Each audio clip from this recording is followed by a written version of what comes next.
আমরা যখন এখানে দাঁড়িয়ে কথা বলি তখন আমাদেরকে এটা ভাবতে হচ্ছে যে আমরা কথা বলতে গিয়ে আবার বিগত 17 বছরের কোনো একটা বৈষম্যের মধ্যে পড়ে যাচ্ছি কিনা।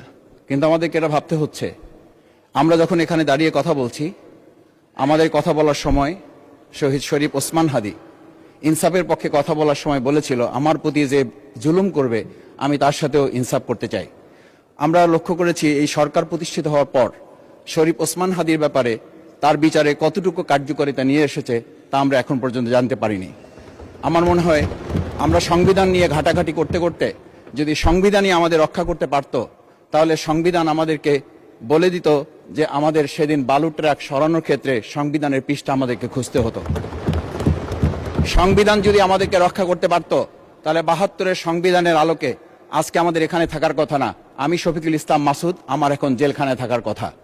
সংবিধান যদি মানতে হতো, তাহলে আমাদের মাননীয় প্রধানমন্ত্রী বাংলাদেশে থাকার কথা না, ওনার দেশের বাইরে থাকার কথা। সংবিধান মানতে হলে বর্তমান স্বরাষ্ট্রমন্ত্রীর এখন দেশের বাইরে থাকার কথা ছিল। সংবিধান মানতে হলে যে বাচ্চাদেরকে আজকে এখানে শিক্ষা দেওয়া হচ্ছে, দীক্ষা দেওয়া হচ্ছে, কিংবা তাদেরকে কোনো কোনো ক্ষেত্রে জাসদের সাথে তুলনা করা হচ্ছে, সেই বাচ্চাদের নিয়ে আমরা এই সরকার দলের লোকদেরকে, সরকার দলের সম্মানিত নেতৃবৃন্দকে আমরা চোখের পানিও ফেলতে দেখেছি। আবার কাউকে কাউকে কথা বলতেও শুনেছি যে এই সমস্ত বাচ্চাদের, আমরা তাদের শিক্ষার্থীদের আন্দোলনের সাথে আমাদের কোনো সম্পর্ক ছিল না।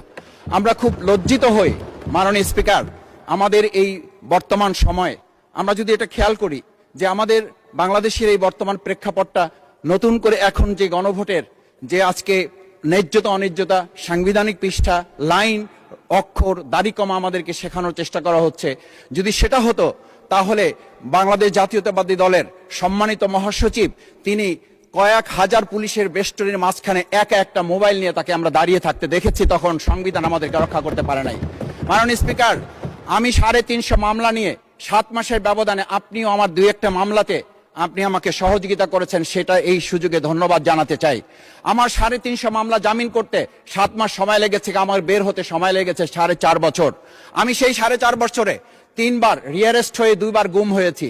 আমি তখন ডিজিএফআই, এনএসআই, ডিবিএসবির কাছে জানতে চেয়েছিলাম, আমার সামনে দিয়ে বড় বড় নেতারা বের হয়ে যাচ্ছে, আমার অপরাধটা কি?